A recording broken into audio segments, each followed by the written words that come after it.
Короче, у меня тут свитер Панюка в сумке катается, тоже ждет встречи с ним, чтобы поставить его автограф.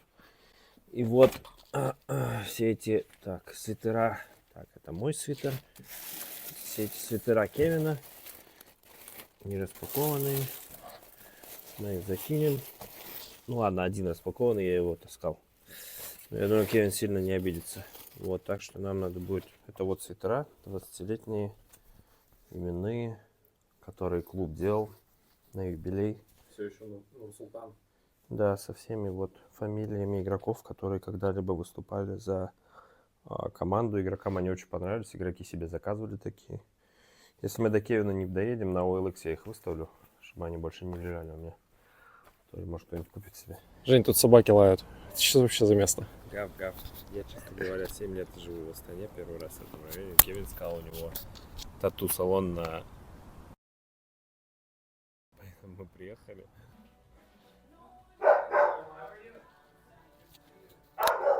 Здрасте. Hi guys. Hello. Oh John, what's going on? Huh? I Fine. wait all day for you. Sorry. Huh? We wait all night. I'm kidding. We will all night. I'm kidding. Let's... Okay, let's get a video with me giving these boxes. So this is the packages from Rats Eating High Heels. This is the designs that my friend Ruslan made. Okay. Can I open? Yeah, open. Yeah. Yeah, boy. Okay. I remember. Kashi. Do you like it? There's lots of stuff in here Очень, too. очень. Это, короче, мои рисунки, получается. So this is the stuff that Bruce designed for me. For the company. Знаете этого чувака? Да. Nice, bro. Маша. Nice. Boston Bruins. Yeah. Does everybody in the league calls him A rat? a rat? Ooh. Yeah. Rats eating high heels. Yeah, buddy. I like that guy. Let's throw these on. Yeah. Yeah. That's an exchange. We used one of them for the podcast, Yeah. so it's for Okay. for you and your kids and your family. Thank you, sir. That's good. Yeah, I was keeping them for 5 years. Keep it warm. You want one? So how did you spend your weekend here? I think you were very busy I was and just very popular. no. It was fun. It was very fun. Like I got to see a lot of people. I got to people that I haven't seen in a long time. Got to talk to some friends outside of hockey. But it was awesome. I had a good time. Like it was pretty fun. You could probably tell by my emotions and stuff at the arena and stuff. It was good to see everybody. Good to be back on the ice in front of the fans. Well, time was like flying so fast. It was 5 years since you I know. last time played. It doesn't seem like that. Yeah. And I remember I was with you when you left because we were in Sochi. Do you remember that story? Yeah. Can you get us through? Yeah, no, because my son and she was actually watching my son when right there you go, yeah, and then they went sledding, and he went down, he broke his leg, and then my wife was in Canada, and was my dad still here? No, so my father had just left, so Nurgle was by herself with Mila and Jackson's broken leg, so.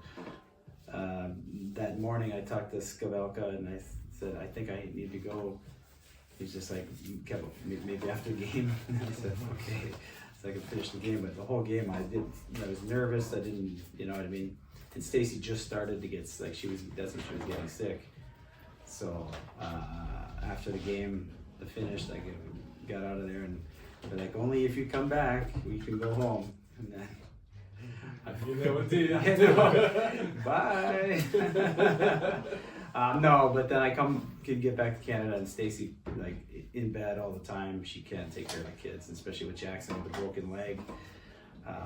It was sad that I had to finish playing, but I couldn't. You know, my family had to take care of that, and then after that, Stacy just never recovered and just get worse. I remember that we were in Sochi and you called me. I was in my room. Yeah. And you called me and said we need to go to coach. Yeah. because my kid has broken his leg. Mm-hmm. And we went to coach. It was after lunch, and Yeah. coach was resting. So Coach Skadelka was in underwear. Yeah. He opened the door and he was in underwear. What's happened? Listen, coach, Kevin's kid broke his leg, and Kevin need to left the. Okay, right after the game. Yeah. He want to left earlier.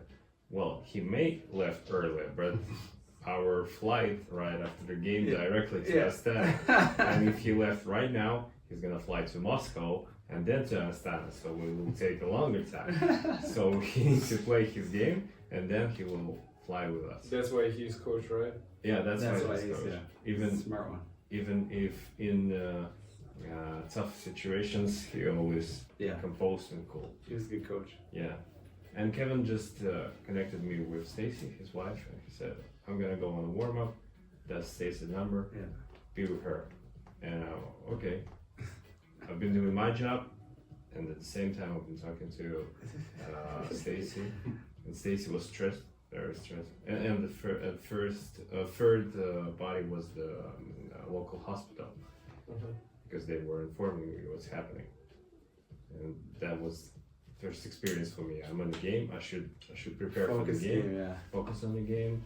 Make an online social media, and at the same time I'm on the with Stacy and with the hospital. Funny one. And then you came back to anniversary. Yeah. Oh, that's right. Yeah. Then you came back to anniversary. For the jersey you're talking about, or the jersey retirement. Yeah. And then so that whole process was, we talked about, I think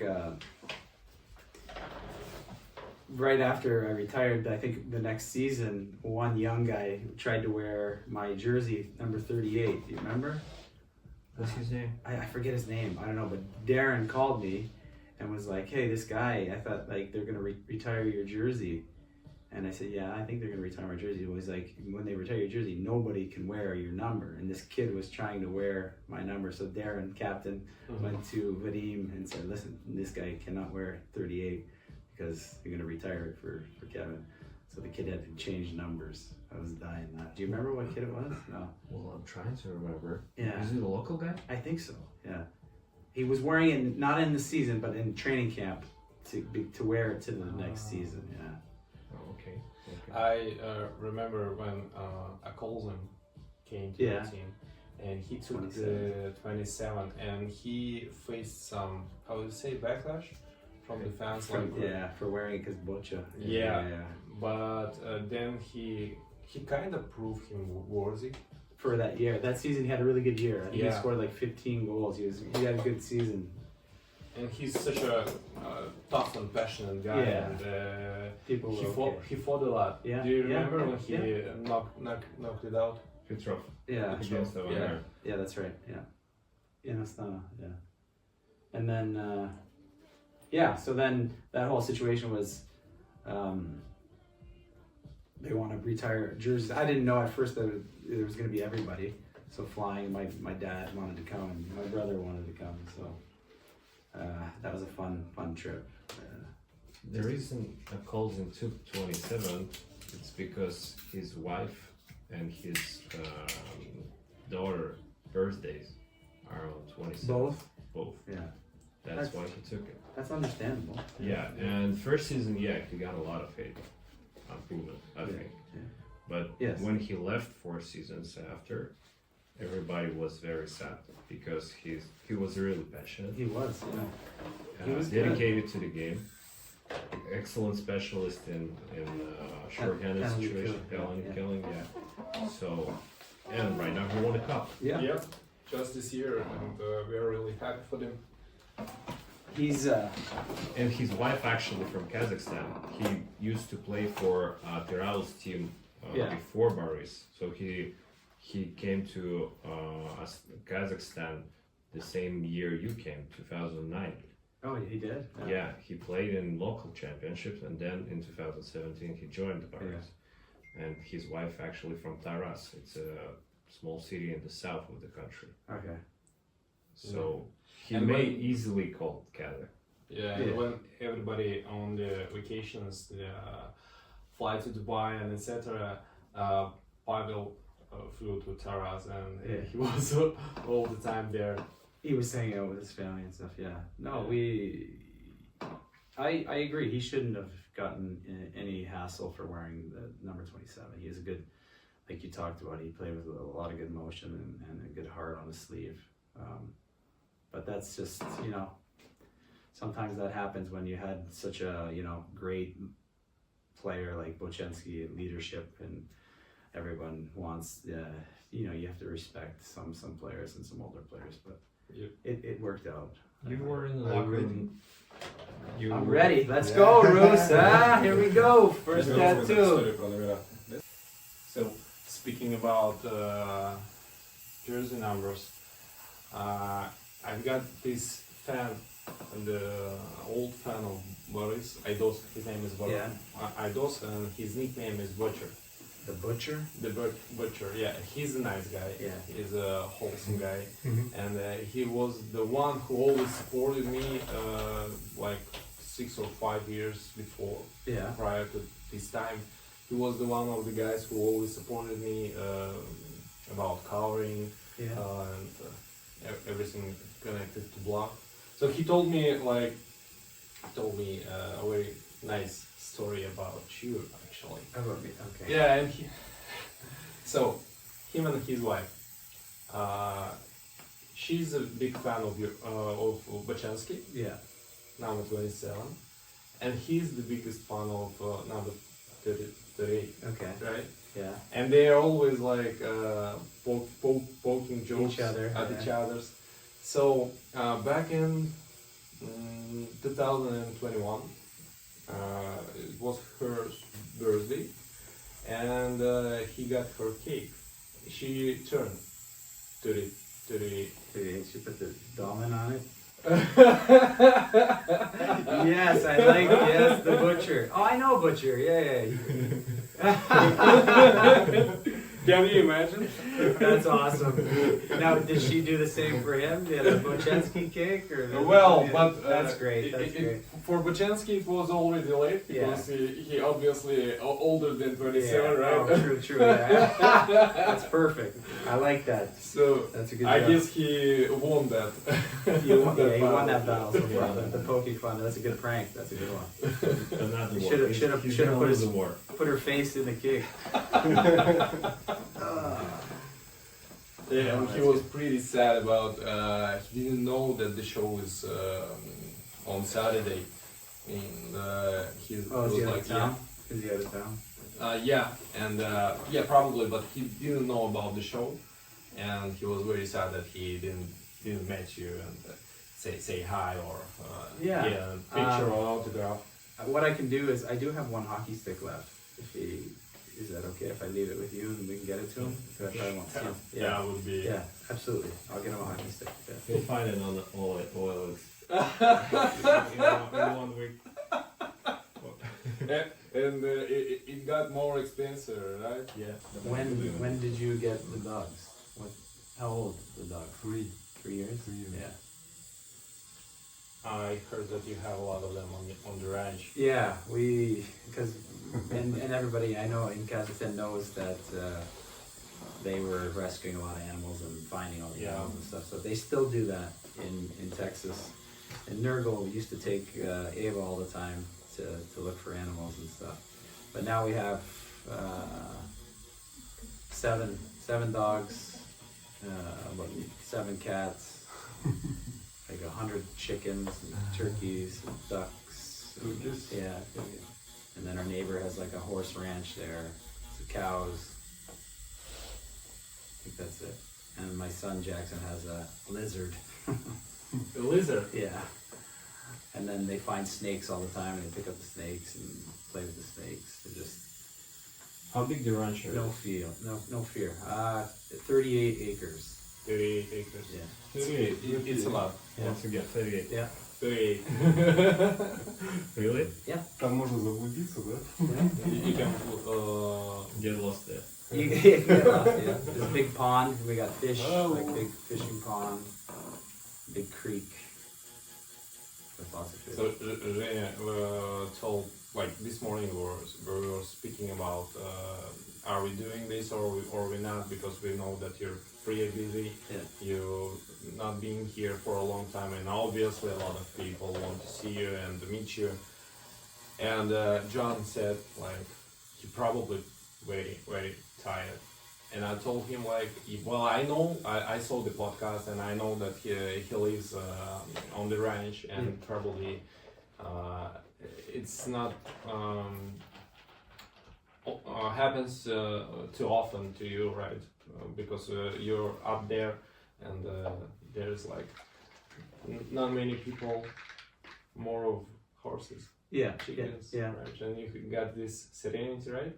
Yeah, no, that's the thing. It's it was a big reason because of my wife being sick and stuff, to get out of the city, because during the pandemic and COVID,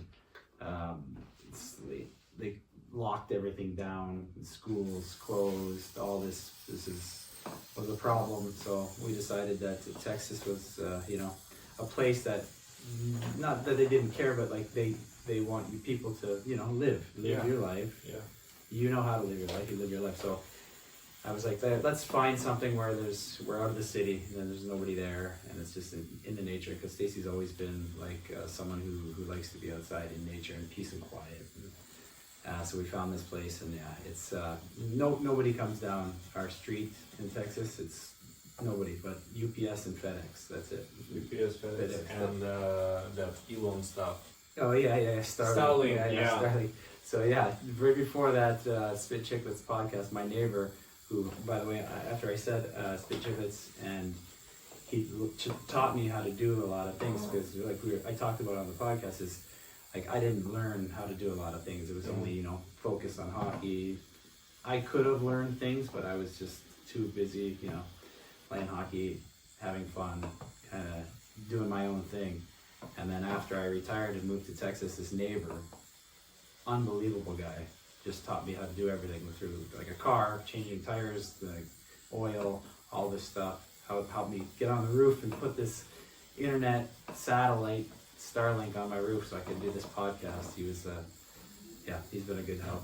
So you rediscovered a lot, right? Learned a lot now finally, and which I had never learned when I was playing, which was. I saw you pretty upset about during the pandemic times. I saw you pretty upset online, and I guess it was one of the main reasons, right? That you moved to Texas. Yeah, definitely was probably, other than us trying to find a good doctor in Texas, because Texas has good university doctors and stuff there, so good university hospitals and stuff. So that, and then the fact that in Canada, under that Prime Minister Trudeau, it was just a bad time to be there, and I wasn't happy because they were trying to force, a lot of things without people being able to decide for themselves, and I know everybody went through it. The whole world went through it.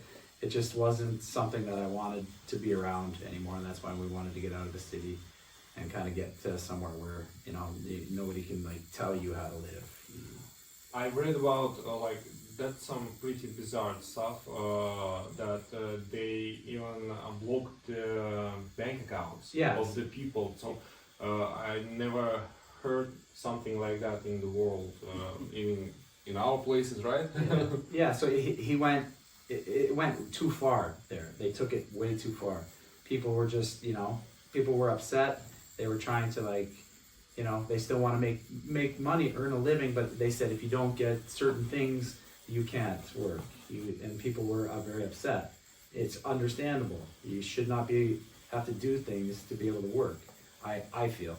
So so they ended up, blocking their bank accounts, putting them in jail, fining them for no reason, and then they started to do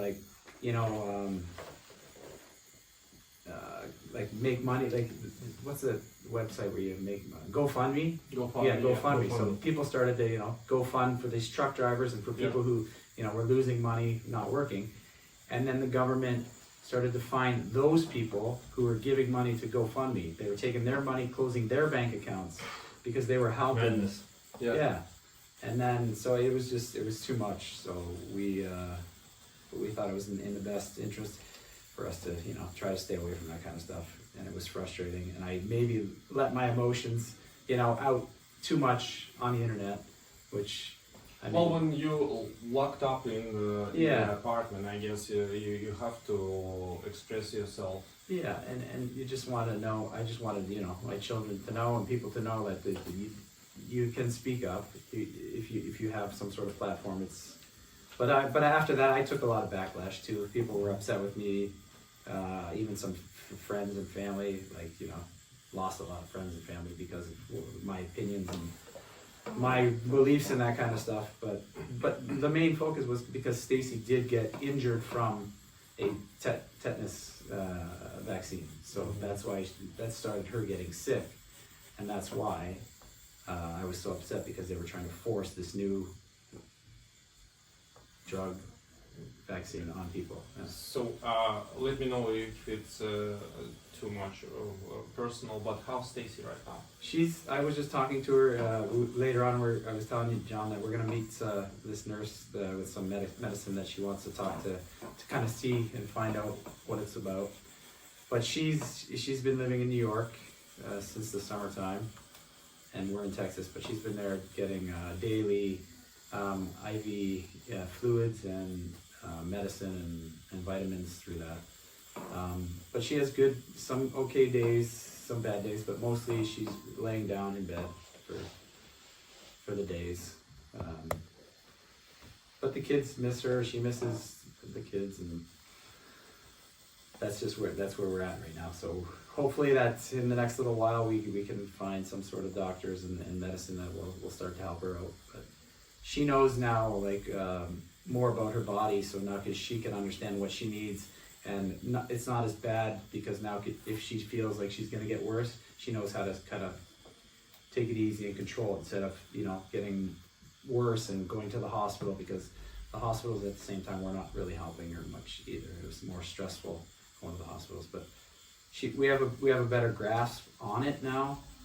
It's just now we need to see some results for her to get better.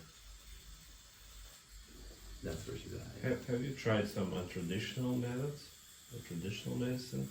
Like, I don't know. Old school, like you mean like natural? Something like yeah, that. that's where we're at now. Like that's what I'm saying. We're starting to where this stuff is helping her now.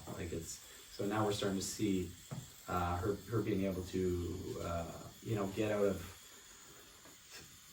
if she starts to get like some sort of chemical fragrance which affects her brain and stuff, she knows now that she can take some supplements that will help her get out of it. And we've been really looking into the stem cell therapy, and there's a place in Austin, Texas that does it. So I think that when I get back from Kazakhstan to Texas, I have an appointment set up so I can go talk to them and just to see how that may help her with a lot of things. It will kind of help her, like the blood in her cells and everything.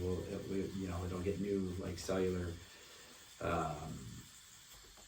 blood and stuff into her that can maybe help grow her bad ones in her body, I guess is what it does, because it's from the umbilical cord.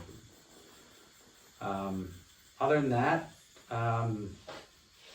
she misses everybody in Kazakhstan. She talks about Kazakhstan all the time. My kids talk about Kazakhstan all the time. They wanted to come here. Mila was going to come, but then Jackson told her that because we went to Moscow last year for the awards show, that it's such a long trip, but only for a short time, that she would be tired, and so she said no. But they talk about the food here all the time. Say the best food in Kazakhstan, the best apartment, the best country. Yeah, they miss the weather, but yeah. First time I hear the person that missed the Astana weather.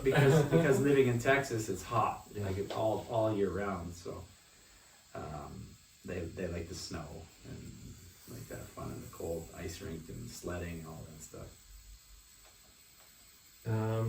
Do you know this movie Any Given Sunday?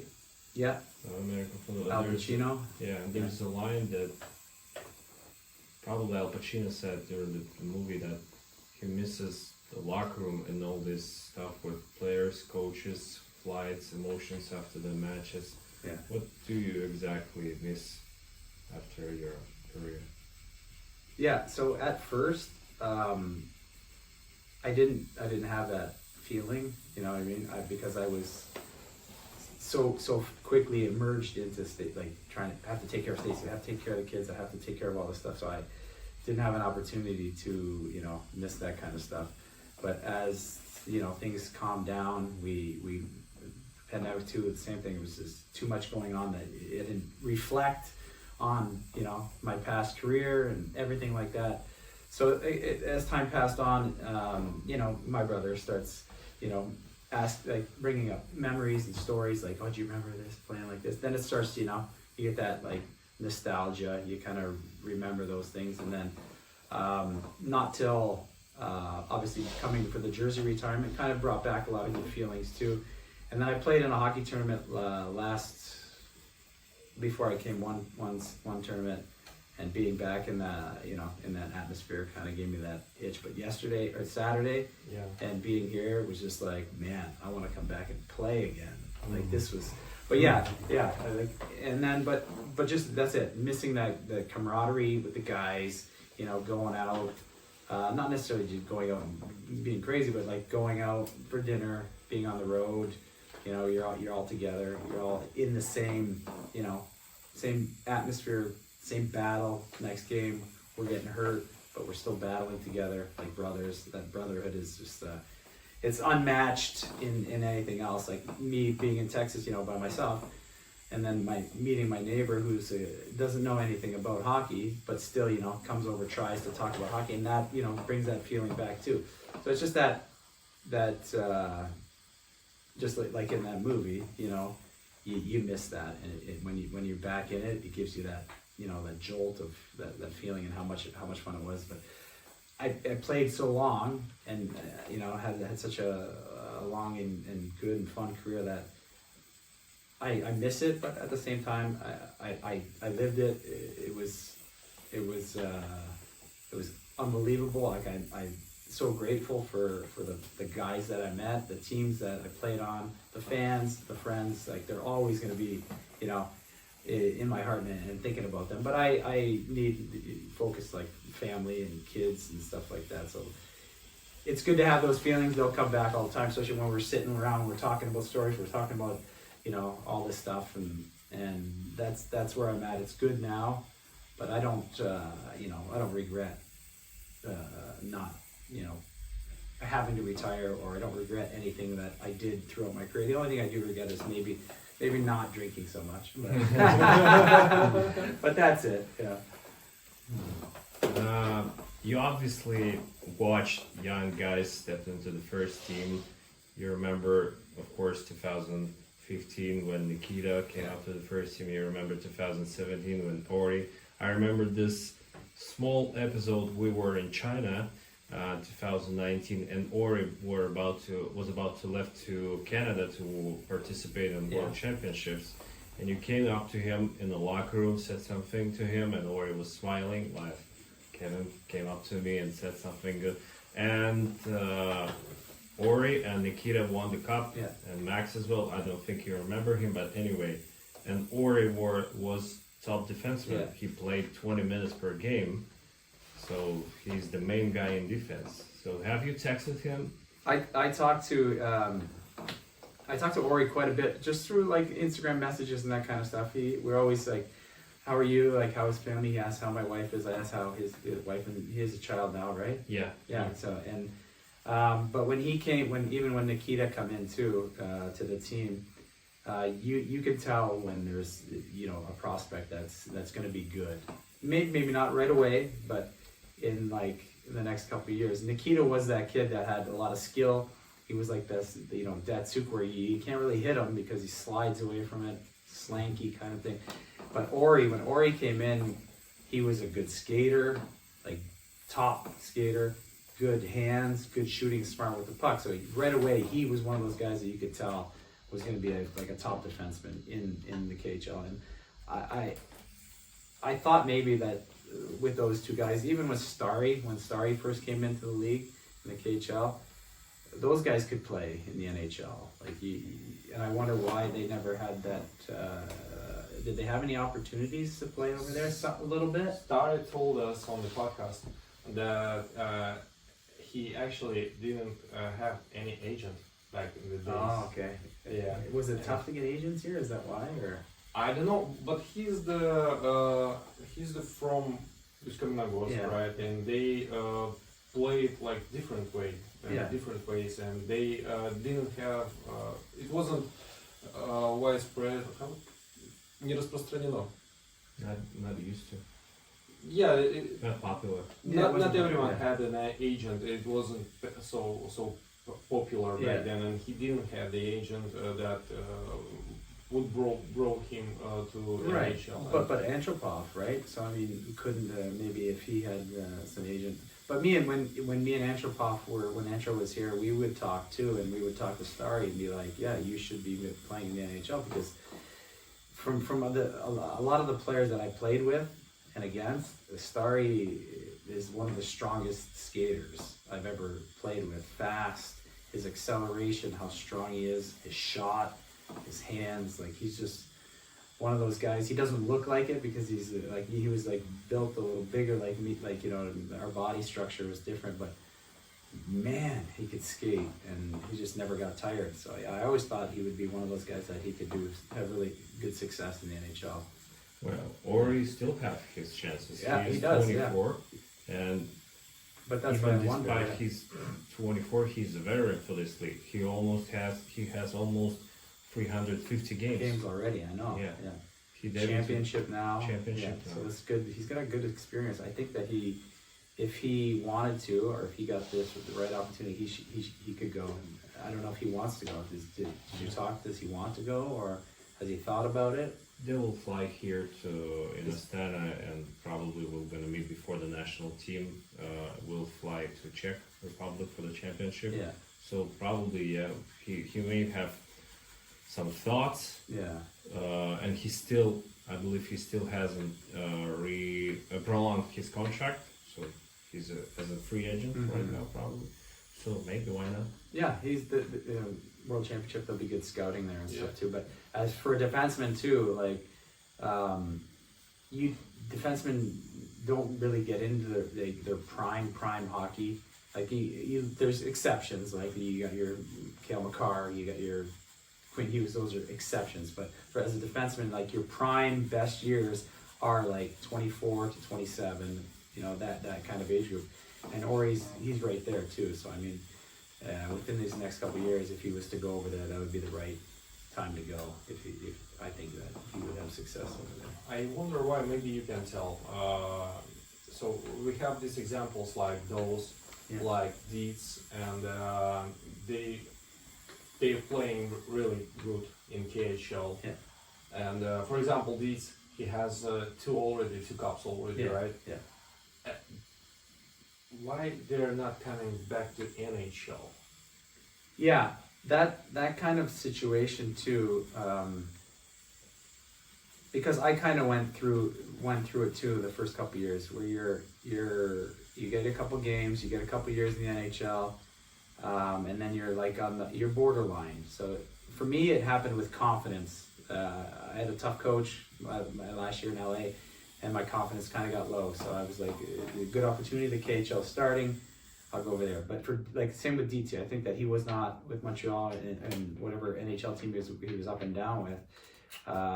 They weren't giving him that opportunity, and he's a really good player. So when he come over here, you know, as did I, and as Nigel too, you have that good year, that first good year. If everything goes well that first year, it's tough to change. It's tough to say, I'll go back now. But if I go back, I might not be, you know, the leader, or be as happy as I am now. And, you know, everybody likes you here, you're having success. You could see like a longer future and being at the top. And I think that's why myself and some guys don't go back because of that reason. Different side of it, if you come over here and then you don't really have success at the start, it's tough to stay.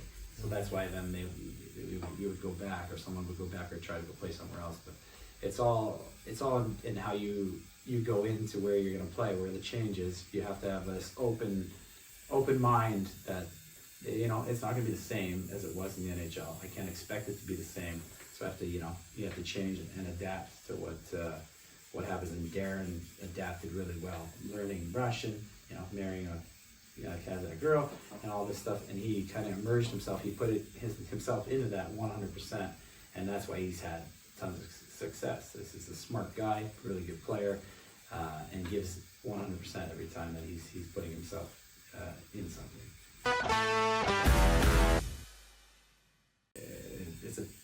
These playoffs and these cups in hockey are one of the toughest championships to win in sports, I believe. So there's so much you have to put into those playoffs, and playing in injuries all the time, and you're playing every other day. It's a battle. Yeah, but you're still best defense player in the league. I mean, In the history. In the history of the league, and it's a big one. I mean, it's not a cup, but still, your name in the history book. Sure. No, it's a huge honor, of course. I never even acknowledged or expected that ever to happen. Just like I said, just knowing I was changing to the NHL. Nobody wanted to leave the NHL and go play somewhere, but that first year was just, it was a lot of like, yeah, I don't care. I'm just gonna, you know, work my hardest, and then I'll maybe go back. But I just want to prove that I could be a top player, and then at the same time, a lot of luck too, because the coach, they didn't know me, so but they, you know, give you that confidence. They put you in a lot of situations, and then I just was like, I go with it, and then they let me be able to play, you know, in offensive zone all the time, and not get mad, and that helped obviously with the points, and then now being in, you know, some sort of records that are still over there. But there's so many good players that, you know, eventually they'll be broken and that kind of stuff. But just like when Fetisov had those records, records they're meant to be broken. Yep. Yeah, and we're just talking. I forget who I was talking to the other day about. I met this guy, so funny. He's an Olympic speed skater in Kazakhstan. Nikisha? Hold on, I have it on here. 1 second. And he was wearing a Washington Capitals jersey. This Sybenko. Mm-hmm. Do you know him? No. No? Older, he's very old. Not very old, but he was older. And anyways, we got to talking, and he'd asked me what my opinion was if Ovechkin was going to break Wayne Gretzky's goal record. And I believe that he will. And he's just like, well, how will that, you know, affect like Canadians in Canada letting like a Russian beat the Canadian? I said, Wayne Gretzky himself said that he hopes Ovechkin breaks the record because records, you know, they're Meant to be Ori broken. scored. Oh yeah, tell Ori. Let's go, Ori. Bye-bye. Ori! What's up, brother? Hey, congratulations, champion. Congratulations with your child, too. Good to see you. I hope to see you soon, buddy. All right. Good talking. English. Be good English. We discussed that Ori had a really slow start, and at some moment you become, to realize that maybe he hasn't. Maybe might not. Yeah. Yeah, and it's kind of this race is amazing in that he's almost on the finish line. Yeah, I know. I mean, it's 42 goals to pass, 41 to tie, and when you look back in time, 5-10 years prior to that, 42 goals for Ovi is nothing. But now you're kind of thinking like maybe not. maybe not. Yeah. I think, yeah, and especially once, well, I mean, obviously because he's a little bit older now, you know, the league's a lot younger now, there's faster, but I feel like it'll be done within the next year or 2 years, but these last goals is going to be the toughest because you're going to be thinking about it, and everyone's thinking about him breaking the record, so then you're going to get into this kind of like slump mentality sometimes, and that's what happened, you know, start the season because you want to, you know, get closer and closer to that record, and then, but then he went on, I don't know, he scored 20 goals in 17 games, Yeah. something like this, so he still has it, and he still has the ability to do it. I think it'll be done, if not next year, the following. Have you seen his diet? Like Subways? Yeah, cola. But I remember he would always, you know, pop off a Coca-Cola and on the bench and drink it, and a lot of guys like that. Is this something similar to you?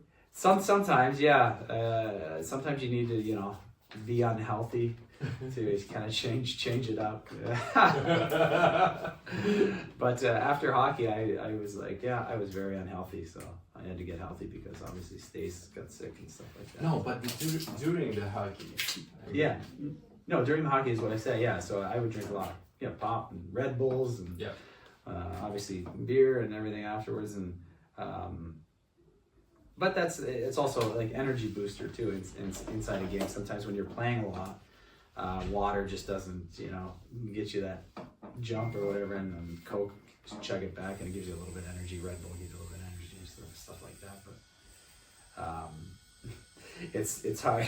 It's funny to see a guy like that, Ovechkin, walking in with his Subway sub, his bag of Cheetos, and a Coca-Cola, when all they talk about is let's be healthy, you know, have a good diet, all these good things, and all these young kids are doing the right things, and then they see a guy who's gonna break the goal record, and he's eating this kind of stuff. Maybe they're like, oh, maybe we should change our diet too and start eating pop, drinking pop, and eating chips. But Everyone has their own nutritionist right Yeah. now, and there's Ovi. yeah, that's it. No, that's a big one too. A lot of guys are different too. Like when they've done certain things that had success. I saw another clip of, you know, Erik Karlsson. They were saying that he's had the same pregame plate of soup for the 17 years that he's been in the NHL, and it's like he puts like mayonnaise and ketchup and hot sauce and all this stuff right on his pasta, and then mixes it up, and it's like creamy and all this stuff. And he's like, why change when I've had so much success eating the same meal, pregame meal? And you gotta agree with him, because you can't knock his game, because he's the Norris Trophy winner. He's 100 points last year as a defenseman. It's And crazy. there's Phil Kessel, who And was then- like a truck driver. Yeah, and then there's the Phil Kessel, who's won 3 Stanley Cups and scored 40 goals, how many years? 20, 30 goals. So everybody's different, right? And as long as you're producing, I don't think anybody cares, you know? I recently read an article of Wayne Gretzky, and he told before how he broke the Corey House record. And the season was a tough season for Los Angeles, and they were struggling, and he was nervous. And I think the best way is go over and just keep the same way like you used to. Yeah. Yeah. No. That's why I think this photo with Ovechkin having these burgers, it's fine. That's what brings you success. Right, You should keep going. Keep doing it. You don't have to change because people are gonna say something, or you know what I mean. Everyone will say something about one thing. You know what I mean. Everybody, as much as success gets, you know, talked about and publicized, negative stuff too. You know what I mean. Everybody wants, and when the negative stuff comes out, that everyone sees that, and it changes people's, you know, opinions and stuff. But a guy like him, you can't fault him. Like there's no faulting him. He's a big, bare Russian. Let the guy drink his pop. Let him be. He's gonna be the best goal scorer ever to play the game. So, I respect his decisions and what he does for sure. The last couple of World Championships, Kazakhstan has been awesome, like really good. Like the young kids have been, they're gelling together now. We don't. I'm not saying that the imports were not good or didn't help the team as much, but I don't feel like the pride of playing for Kazakhstan is as prideful as if you're a Kazakh citizen, if you're from Kazakhstan playing for your country. Born and raised is the way it should, and the way you win will be that more satisfying and the gratification for playing for your country. At the same time, it was such an honor and a privilege to play for Team Kazakhstan that, yeah, I feel bad that we did not perform the way that we should have performed in a lot of those tournaments. Well, my expectations are really great about this upcoming tournament because we have 3 KHL Cup, Gagarin Cup championships. We have this young guy, Breus, who's playing in Torpedo under Larionov. Yeah. So he's young, but he can bring some new stuff, new experience into the team. And we have a lot of local guys who have some rest, who played also in local championship finals in Arlan, in Nomad. So I think we will be nice this year. I agree. Yeah. We'll see, because this podcast will be after the World Championship. Yeah, we will go back. So Yeah, well, then we can say we were right. But I agree with you. Yeah, the future of Kazakh hockey in general is on the rise. You can see it with all the kids now at the games. All the kids, minor hockey, like the young hockey, the youth hockey here, the camps that ex-players are putting on, like Tal and Pushka and Borisov, and all these guys are having all these hockey camps. And you can see that there's more and more kids wanting to play hockey and seeing that's the success that Team Kazakhstan is having now in the past couple World Championships. It'd be like an honor to play for your country and stuff like that. And sorry, one more thing I wanted to ask. After having 2 bad seasons for Baris, we have some fans who's talking that we need to leave KHL and not wasting a lot of money on Baris and playing in the local championship. What I remember that when COVID passed, we were forced to leave Russian championships. We had 2 teams in VHL, Karaganda and Usk-Magorsк play in VHL. Nomad too. Nomad as well played 1 season in VHL, and we had kids teams, like youth teams who played in the Russian championships, like in Chelyabinsk, Magnitogorsk. They played against them, and they were having good experience because they played against stronger opponents. They were winning in the local championships against Usk-Magorssk, again Karaganda 10-0, 15-0. Mm-hmm. They were going to Russia, losing by 1, by 2, but they were growing. So what I think we should play with stronger opponents to continue to grow and get more experience. Of course. Yeah. I don't think they should be leaving the KHL, the hockey league. Like you just said, the only way you do get better is when you're playing against better players, better teams. Not to take anything away from the Kazakhstan hockey leagues, pro leagues. Yeah, they're good. They're there to filter into like the top league, and the top team is Baris. So I think that you must stay in the KHL. You got to stay in the KHL. You want to be in the top league. You want to have a team that represents your country in the top league. And it's yes, the last 2 seasons, the tough seasons, and it's tough to rebuild. But you see now the rehabilitation of Baris is coming. There's a lot of good young players that are having a little bit more success now. So I believe that keep with it, and this next year it'll start to turn in the right direction. You always have a couple of years where it's tough years. There's the talks that new coach is gonna be Nemirovsky. Yeah. You played alongside with him. What do you think he can bring to the team? Yeah, and there's a guy who's now, after having a good hockey career, good success, was a very smart player, and could, if there's imports and stuff, can speak both languages. Had success coaching. I mean, he turned Sibir. Sibir had some good seasons. He was with Torpedo. He was with Vladivostok. So he has that experience that we need a guy like that, and I think that a lot of young players know of him. So that's another piece to the puzzle that they'll respect what he has to say and listen. I think that he'll bring more, not new school mentality, but he's in with the innovation of hockey and like the new way things are going. So I believe that he'll be able to help and again continue the growth that Belarus needs and Kazakhstan hockey will continue to get. Yeah.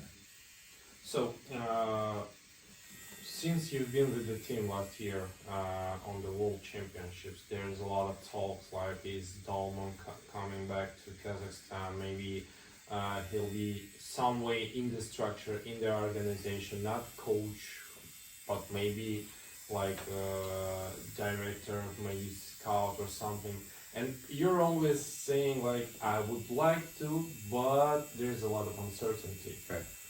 So, since you're in Texas, and I know that you want to spend your time with kids, with your wife, and but so Boris is famous for finding a really skillful players from AHL. So, do you follow AHL? Maybe you could find yourself in the scouting. Yeah.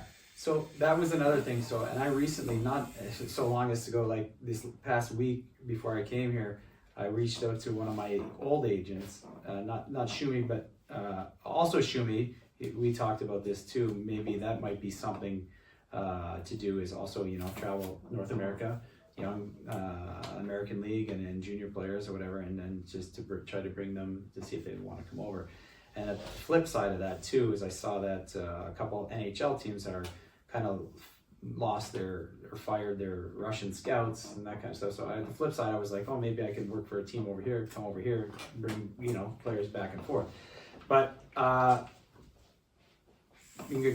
back and what you first asked me was, yeah, I think I want to in some way be able to give back to Kazakhstan and Belarus, because we had such an amazing experience here, and with the help that fans and friends and the organization gave to us, it would be awesome to give back and to see the hockey grow here, and to be part of that and to help out with that would be something that I would definitely like to give back and help out with. And the flip side of that too is the uncertainty is, could I do it, come back and do it, or would it be something like you just said, looking over there, so being able to stay there, and then sometimes coming here and talking and maybe do a camp here, like a training camp with the younger kids and stuff like this. At the same time, try to bring some players over to help the team if that's what they would like. But both and coaching, I would love to if my wife was healthy and everything was fine. And then, that would be a great opportunity, and something I would like to do too would be to come and coach and help out. But again, we will see. And David, if he does get the job, is a great coach. But I think that now the future is in good hands for hockey. So anything that I could do to help, I would love to do that. Okay, I'm good. I need to. Yeah. I see You see, yeah. So I need to catch a flight, Yeah. and you file your report. Yeah, Right? Farhad need to catch a flight. Where in are you 3 hours. headed? I'm living in Almaty. It's the story of my life is I went to. So let me tell you the story of my life. Yeah. So the story of my life with hockey, I went to Astana like business trip from Okay. Almaty. I'm living in Almaty, born and raised, and so my friends took me to the hockey. It was 2016, and you played with Vitis Podolsk. Yeah. And that game, it was 5-0 for our team, and since that time I'm with the team.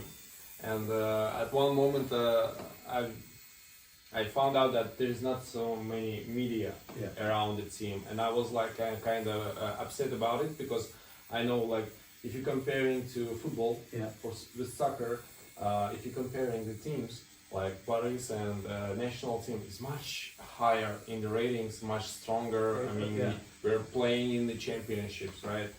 And I thought that there is not enough media here, and I started some reviewing, started doing some text, Twitter things. Twitter's the media.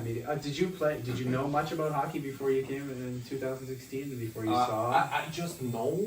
Like, I was watching championships and Olympics, and that's all for me. I was more of back in the days. I was more of a football guy than like MMA and I we're huge MMA fans in my house. Yeah. Oh, Farhad Kurbanov is my favorite UFC Golovkin boxer. Yeah, we love them. We love them. So, and I believe that you actually scored that game. Did I? Yeah. I'm sure. I remember Starry, you, and Sava. You remember Sava? Yeah. Oh yeah. He had a good shot. Really good shot. So then after 2016, you started to do these tweets and everything out. And then And now here I am with Zhenya. Yeah. Doing you guys this thing. doing all those things. Yeah. And I actually have to come back to Almaty and work the regular job, right? Yeah. From 9 to 6 p.m. and but this is like it's good for you guys to do this, because then it gets the world to see more of how the lifestyle here is, how hockey is developing here, and how getting more people over here. It's great that you guys do this. Yeah. And we kind of proud that we're doing with you guys, with imports. And that means that somebody in North America, they can Google Boris and then find our podcast, and they can see like what is this land Exactly, and that's what what is I'm this talking people? about. Because when I was here too, like you don't know much about, like even playing here and living here, I wanted to like to travel and to see everything, and then I follow this guy on Instagram. I forget his name now, but I can send it to you and find it. And he was showing me videos of him traveling all through Kazakhstan, and I was like, I did not realize how beautiful Kazakhstan is. Like just outside of Astana, and I was in Almaty, like Pavlodar, and those are all nice cities, but I didn't realize like the mountains, the nature, the landscape, and how amazing and everything was. Where I wish I would have got to travel and experience that kind of stuff while I was here.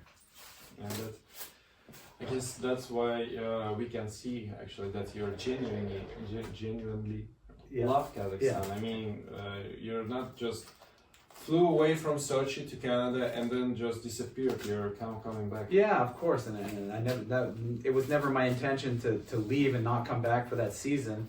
It's just certain circumstances happen, and I just had to take care of sometimes families first. And that's fully understandable. But I talk to like my friends Nurgle here and everybody here. I still talk to everybody all the time, and we do in the future see like us coming back and being here and being part of the future of things in Astana, Paris, wherever. Over here. So Evgeny, I was all the time behind the camera. Yeah, now you're in the picture. Yeah. So. Well, guys, this is Kevin Dallman, and you're welcome. Thank you, Kazakhstan. Thank you, guys, and I appreciate Rus. Come on in here for a second, Rus. A picture of the three of us. This is my tattoo guy, and he helped out with some of the clothing designs that we've done for a friend of mine in Toronto. So I want to thank him, and again, thank you, and John, my man, and my friend Ergo for helping take care of the family when we're not around. Thanks, guys. I appreciate everything. We love you.